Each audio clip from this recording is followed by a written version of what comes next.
এই সংঘাতটো সূত্ৰপাত কৰিলে বিজেপি দলে। বিজেপিৰ জ্যেষ্ঠ কিছুমান নেতাই যিটো ঘটনা কালি মানে ঘটালে এইটো গৰিহণাৰ পাত্ৰ, গৰিহণাৰ যোগ্য। আৰু এইটো মানে অতিকৈ ঘৃণনীয়। কাৰণ চাওক, মই দল কৰোঁ, মোক নাপাই মোৰ ল'ৰাক মাৰপিট কৰিব।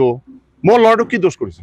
আপোনালোকৰতো ল'ৰা আছে, নিশ্চয় আপোনালোকৰ ল'ৰা আছে।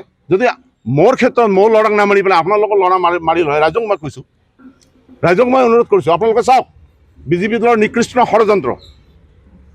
দেউতাক নাপাই ল'ৰাক মাৰে। কাৰণ বিজেপি দলটো গোলগঞ্জ সমষ্টিত পতন হৈ আছে। আমি এই কথাটো আমিও শুনিছোঁ আৰু দেখিছোঁ। কথাটোতো সঁচা বুলিয়েই ক'ব লাগিব। কিন্তু নেতাসকলৰ মাজত এটা ধৈৰ্য থকাটো উচিত আছিল। আৰু মই যিটো দেখিলোঁ যে আমাৰ প্ৰাক্তন বিধায়ক অশ্বিনী ৰায় চৰকাৰ ডাঙৰীয়া আছিলে, তেওঁৰ সন্মুখত এই ঘটনাটো এটা দুৰ্ভাগ্যজনক ঘটনা বুলি আমি অসম গণ পৰিষদ দলে মন্তব্য কৰিছোঁ। যিহেতু পৰৱৰ্তী সিদ্ধান্ত আমি এতিয়ালৈকে মিত্ৰজোঁট হিচাপেই আছে যে সৰু সুৰা ঘটনা কিছুমান স্থানীয় অঞ্চলত এনেধৰণৰ ঘটনা আমি বিশেষকৈ গোলগঞ্জৰ যোৱাকালিৰ ঘটনাটো আমি দেখিছোঁ। সেইটোৱে আমাৰ মিত্ৰজোঁটৰ ওপৰত কোনো প্ৰভাৱ নপৰে।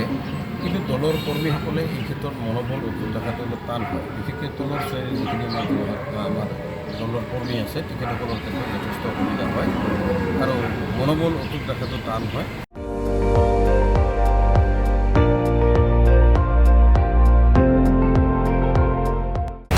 আপুনি চাই আছে ND24, সৰ্বশ্ৰেষ্ঠ নহয় সৰ্বোত্তমৰ দৌৰ।